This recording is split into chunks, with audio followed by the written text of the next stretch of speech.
Welcome to the Cyber Rants Podcast, where we're all about sharing the forbidden secrets and slightly embellished truths about corporate cybersecurity programs.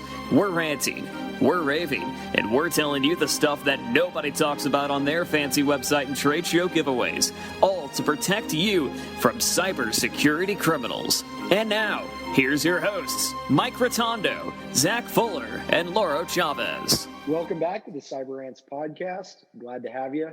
This is your co-host, Zach Fuller, joined by Lauro Chavez and Mike Rotondo. And today we'll be talking about DFARS, government regulations, NIST 800-171, CMMC, all that fun stuff that defense contractors have to worry about. But before we dive in, Mike, kick us off with the news. This is a good cigar and scotch topic. The FBI removed hacker backdoors from vulnerable Microsoft Exchange servers. Not everyone likes the idea. The U.S. Department of Justice revealed how the FBI had worked to remove malicious web shells from hundreds of computers in the United States that were running vulnerable versions of Microsoft Exchange Server. The move did help some of the organizations secure their Exchange servers. However, they weren't notified beforehand. So it really brings up the question, what did this really accomplish since nothing was patched and an APT could just reinfect the Exchange servers, as well as set a potentially dangerous precedent for the government entering private infrastructure, which could bring a potential Fourth Amendment concern. So something good to discuss this weekend, perhaps, with a few of your close buddies. That's a good one. That's a good one. Thanks, Mike. Yeah, there's a lot to that one. 82% of data has been left unencrypted in public server in the cloud. That makes you feel good, doesn't it? The main issue is not in the server in the cloud that fails to secure data in the data centers, but in the organization that failed to secure applications, systems, content, networks, and users who use the cloud infrastructure. So anyway, crooks stole driver's license numbers from Geico Auto Insurer, the nation's second largest auto insurer, suffered a data breach that threat actors exploited a now fixed bug in their website to steal the driver's licenses for policyholders for several weeks. Facebook Messenger users targeted by a large-scale scam. By distributing ads promoting an allegedly updated version of Facebook Messenger, cybercriminals harvested users' login credentials. I still don't understand why people use Facebook, but that's another cigar and scotch conversation. Experts demonstrated how to hack a utility and take over smart meter from the good folks at FireEye. They demonstrated how they could send in a spear phishing attack into a utility and take over SCADA systems. So good to know that's possible. That is something that we need to be very aware of. Many malicious actors have already demonstrated that they can do that. Facebook again. It would be so cool if everyone normalized these pesky data leaks, says data leaking Facebook and leaked memo. Facebook wants you to believe that the scraping of 533 million people's personal data from its platform and the dumping of that data online by nefarious people is something to be normalized. That's somewhat scary per Facebook. Longer term, though, we expect more scraping incidents and think it's important to both frame this as a broad industry issue and normalize the fact this activity happens regularly. To do this, the team is proposing a follow-up post in the next several weeks that talks more broadly about our anti-scraping work and provides more transparency around the amount of work we're doing in this area. However, the fact that you want to normalize data scraping, that's another cigar and scotch discussion. Our evil ransomware operators are attempting to blackmail Apple after they allegedly stolen product blueprints of the IT giant from its business partner. So, Pulse Secure vulnerability used to attack government organizations. A vulnerability was discovered under Pulse Connect Server Secure called CVE 2021-22893. The vulnerability is a 1010 critical CVS score and poses significant deployment risk. And lastly, multiple vulnerabilities in Google Chrome could allow for arbitrary code execution. Successful exploitation of the most severe of these vulnerabilities could allow an attacker to execute arbitrary code in the context of the browser. Depending on the privileges associated with the application, an attacker could view, change, or delete data. Lauro? Gosh, there's just a lot going on. I'm going to need a lot of cigars and a lot of scotch. Well, I just find it interesting that now, since it's just data theft is so prevalent and they're calling it scraping, that we just have to normalize it, just accept it. I personally don't accept that. I don't know. I got a problem. I don't know. Well, there was that whole Batman movie, I think, where they did this with cell phones, you know what I mean, sort of thing. So, that was the Joker. That was the Joker. It's a lot of Jokers. For exploits this week, we've only got one usable that I think is worth talking about, but it's interesting because it involves a CMS platform, right? If you're not familiar, CMS is content management for websites. So a lot of companies are creating these kind of free software, freeware stuff that you can download and host your own kind of CMS for your websites or your web application, like kind of on local, right? So it's cheaper than using something from the big guys. But the problem is here, like in this case, you've got Grav CMS version 110, where the Metasploit team actually came up with an exploit for Metasploit. So there's a module already written that does remote command execution, so you can get a web shell enabled as a web user through the CMS. And so this is Grav CMS. And so what I think is interesting is that I've seen a lot of non-tested, non-functional, 80% crafted exploits for various CMS applications like Grav CMS. So it's starting to look kind of like that's going to be more of a common attack surface to kind of watch for. So if you're hosting your own CMS, check that vendor that you're using and make sure that you're getting regular updates. And that's kind of interesting. There's quite a few if you start looking back for the last couple of weeks. CMS is becoming a more prevalent target. I think that is something that you should be aware of. And remember, if it's not exploitable, is it really a vulnerability? If it's called a vulnerability, it's still scary, right? Depends on the quality of the CIO. Well, let's dive right into the topic that defense contractors are facing and dealing with and have been for some time now, actually, and that is the various requirements that are popping up and are becoming reality for defense contractors to do business with the federal government. Before we dive in, I want to give a little bit of background here. So back in, I want to say it was December, the end of 2017, I believe it was the requirement, was the deadline for the NIST special publication, or SP 800-171 framework alignment, right? So the NIST came up with the framework. Government said, hey, all of our contractors need to be in alignment with NIST 800-171 by the end of 2017. Of course, that didn't happen. It was I hate to say it, but just a major failure. There were lots and lots of companies, even large enterprises, that certainly had the ability to align with the requirements that were like 70% in alignment, 80% in alignment. And then the small organizations were not even close. So it was a big problem. And the government realized this and said, okay, well, we need to do something different. We need to create a tiered approach.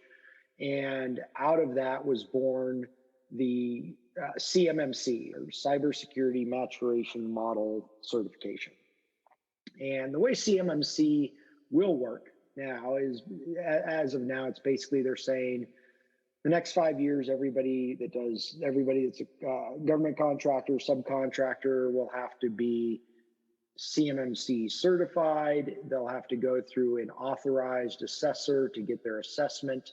And then their assessment goes to the CMMC accreditation board, who then issues a certificate of certification back to the contractor or subcontractor. So it's going to be a formal audit process. The auditor has to do interviews and then either observe or test the controls, make sure that they're in place. And the idea behind all this is that essentially the more access you have to controlled unclassified information, the higher your level of certification will need to be. And so it's on a level of 1 to 5. So levels 1 and 2 are really for companies just holding or just handling federal contract information. So they're not, that's a different type of, a different category than the CUI. So levels 3 through 5 are the controlled unclassified information. What we're seeing out there is that it seems to me like everybody's kind of getting put, that's kind of in that mid-market or emerging company size, is really getting put in that level 3 bucket. There's controlled unclassified information. I mean, even companies that are 10 employees are in level 3, and companies that are 2,000 employees is still level 3. So that's kind of interesting to see. And there are a lot of questions and struggles. So that's our goal today, is to talk a little bit about that, about what in this environment, some of the considerations, what you need to do, that sort of thing. But keep in mind, take it all with a grain of salt, because it's changing. The CMMC requirements, are timelines, all of that are being adjusted. They're getting more and more feedback and trying to figure all this out. But I think, the point behind all this is that you have to do something if you're a defense contractor, and that something is build a formalized security program. So that's the 10,000 foot overview. Let's talk about a little bit about what is in these requirements. And so we'll talk really about NIST 800-171 first. And that's something that we've dealt with quite a bit. It's good framework, but CMMC level 3 will add about 20 unique controls, processes on top of that. But NIST 800-171 is a great framework. A lot of companies have already started alignment to that. So let's just start about that. Mike or Laura, do you want to jump in and talk a little bit about some of the NIST requirements, what's in there, what it takes to build a formalized cybersecurity program under the NIST 800-171 framework? Not really. I want to talk about that FBI story, but hey, by all means. Yeah. Probably more Seriously. And I just stay awake monologue. So go ahead.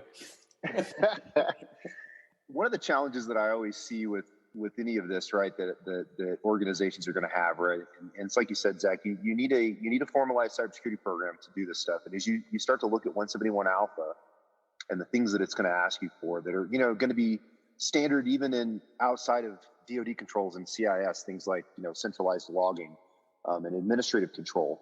And that's a real big one that I see a lot of organizations kind of struggle with, because some of the organizations that are kind of moving towards this Department of Defense line of work, and they're getting these requirements kind of dropped on them. They're small shops. They're tech heavy, very, very, very intelligent individuals. They're doing their work, but they have very little IT oversight at the endpoints. And so you've got administrative control for the end users, right? Maybe they're a dev team or whatever the case may be, but they have full control over that endpoint.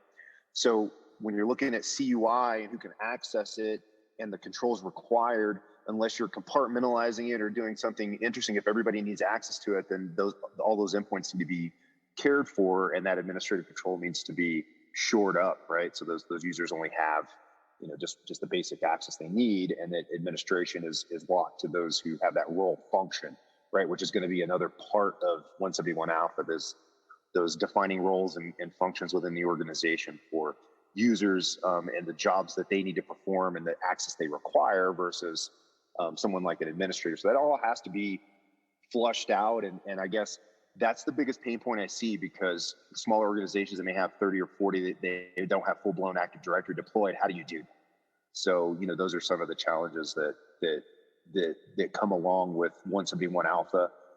And the other thing I think I see that is largely overlooked is the control around the displaced workforce that now exists. So those are certainly two spots. That's a good point. I mean, what are you doing to control, mom working out of her bedroom on a computer, writing code or whatever?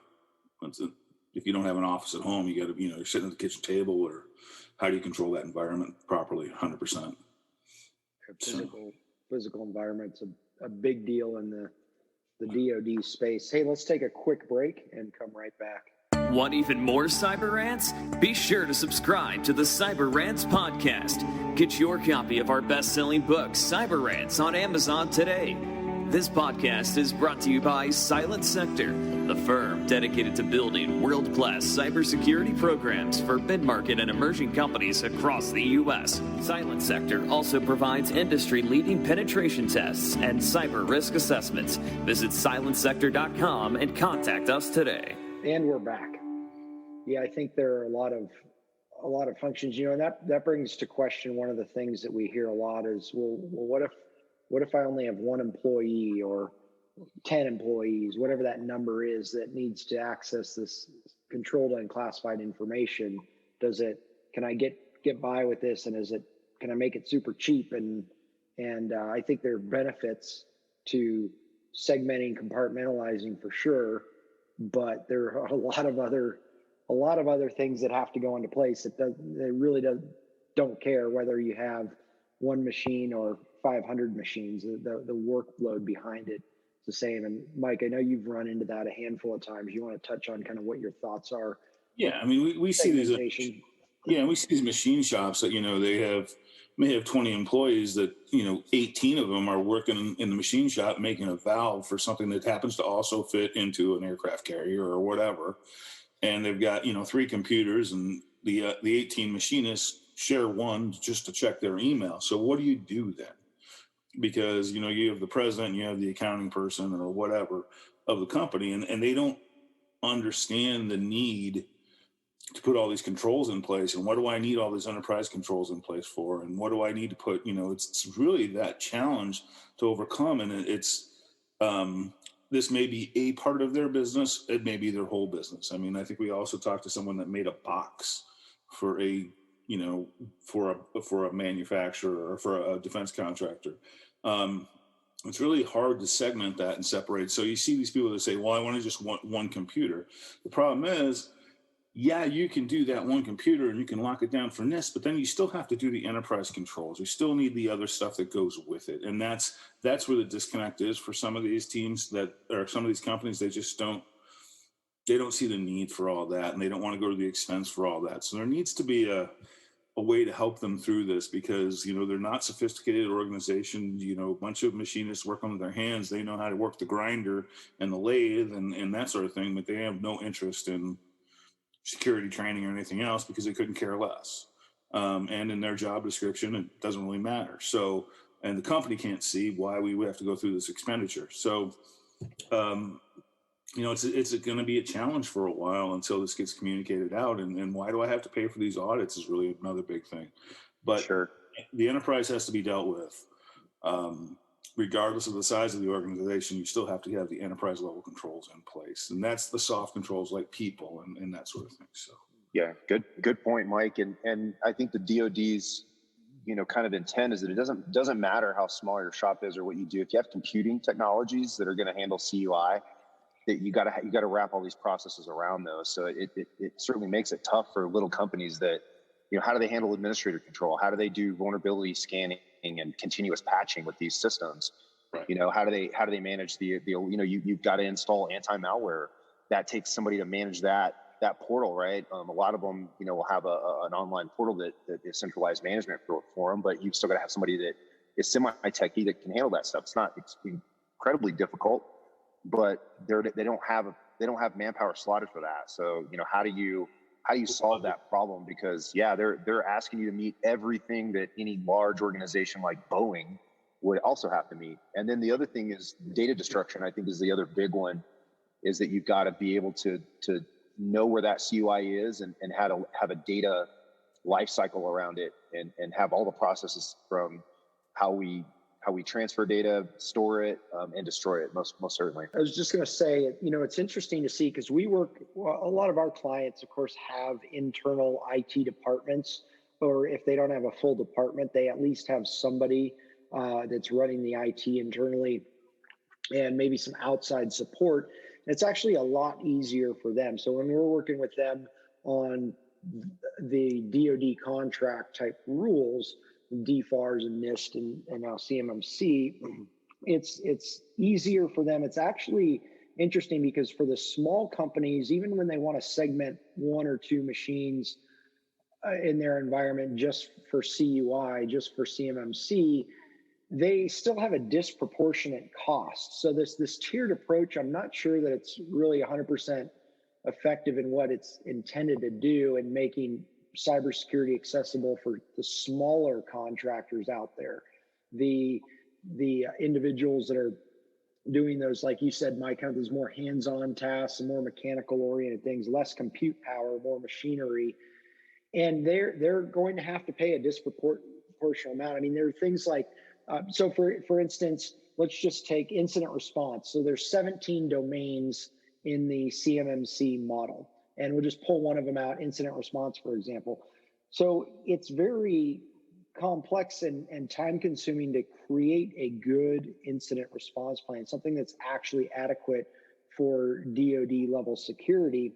Yet whether you have incident response plan for one machine or for 5,000, still the fundamental work has to go into building that plan, right. And doing your tabletop exercises and such to do it. I mean, it's the same with like scanning and testing, staff awareness training. All those things have to be done, and it doesn't really matter if you're doing a very small number of devices or a large. I think you save a little bit maybe on some additional hardware solutions, maybe some of your encryption solutions and such by narrowing scope, but there's not a tremendous amount of benefit that can help these small companies get by. I wish there was. I wish, and maybe there's a way out, a better way out for them, but I just haven't seen it yet. Well, it's almost like they need to tier, like I think back to the box maker that we dealt with. It's like, really, how much confidentiality really needs to go into the guy making the boxes? I mean, and I'm talking cardboard boxes, not, something with metal that might be bolted to something. I'm talking cardboard shipping boxes. Yeah. They were still required to be a level 3. And that's the whole idea, right? They should be, in my opinion, a level 1, right? Because a level 1, it actually doesn't have to document their processes and procedures. All they have to do is be able to say that they're doing them. And there's just very fundamental, very basic security controls. Kind of like if you Google, 10 things a small business should do for cybersecurity. It's that kind of stuff, use multi-factor authentication and use strong passwords and update your antivirus. Whereas we still haven't seen anybody, even small companies that reach out, I still haven't seen a level 1 or a level 2. It's always level 3. It's crazy. I don't know. And I don't know why that is, but I guess what they consider controlled unclassified information is it's pretty low bar. So yeah, I mean, traverse from just briefly to SOC 2 for a second. We see the same thing with SOC 2 in that you have small 1 and 2 man shops or 3 man shops that have a big client. They have a bunch of contractors working for them, but the big client wants them to be SOC 2 certified, and those controls, a lot of those controls are just wasted time as far as an entrepreneur with 2-person shop with 10 contractors thinks. It's just, so there needs to be some sanity around some of this, I think. Yeah. Well, it'll be interesting to see over time. I mean, with companies that are a little bit more toward the mid-market, have some more employees, have an IT team, or at least some good IT support, the CMMC requirements shouldn't be too difficult, especially if you get some outside guidance and support in there to help you implement these things. There's a lot of heavy lifting. There's a lot of hours that go into it, right? I mean, you need to have your full document or policy library, I should say, all your policies, procedures, standards, documentation. You need to have things going like your scanning and log aggregation, and all of that needs to be in place. But it shouldn't be too difficult for you if you do have some IT support and then somebody guiding you on the CMMC requirements, getting you ready for the audit. Now, what's happening right now is that DoD contracts are coming down that are starting to have some of the CMMC requirements in them. And what I understand is that as CMMC audits become a requirement, those organizations with CMMC requirements in their government contracts will get preference, or in other words, they'll move to the top of the line with the auditors over somebody who doesn't have a contract requiring anything related to CMMC yet. So the main thing is, for most organizations, don't don't plan on waiting until they start the audit, right? That's going to be too late, because you're in the audit. You're going to need to see multiple months, up to a year. They're going to need to see up to a year of evidence in some cases that these controls are in place and functioning. So you can't just throw it together 6 months before your audit schedule. That won't fly, especially if you're an established company. If you're a startup, that's different. They may be more lenient and work with you there. They're going to be logical about it. Well, logical as government regulations can be, but put these things in place now. Yeah, that might be a step too far, but put these things in place now, and just know it takes most mid-market type organizations and emerging companies a good 12 to 18 months to implement the basis of an effective cybersecurity program, and then grow it from there. So keep that in mind. Now is the time to start, and keep pushing forward on this stuff. Get to know the requirements, or bring somebody in that knows these requirements and understands them, and start working toward it. So that's a lot of rant about this stuff. A lot more to talk about, but any other comments, ideas, thoughts before we wrap it up here? Well, just echo what you said, Zach. It's just get started now, and it'll be a little more forgiving process if you have time to do it. So rather than trying to do it in a fire drill or in a hurry. Yeah, big time. Echo that. And I'll also say, remember, CMMC levels are meant for you to progress. So if they're asking you to start at level 3, that's at least, if you're hurrying, that's at least a 9 to 15 month endeavor.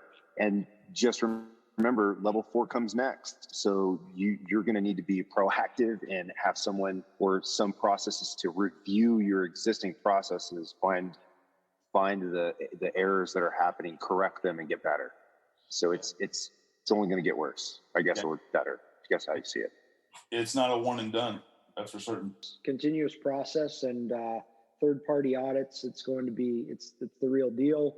The good news for those of you listening who you've already aligned your company to a major framework like NIST CSF or CIS controls or NIST 853, you're obviously a lot farther ahead. So this isn't going to be that much of a lift for you. You may have to change some of your encryption and such, but there's not going to be a lot of surprise here. But if you don't have a formalized security program following a major framework, get started right away.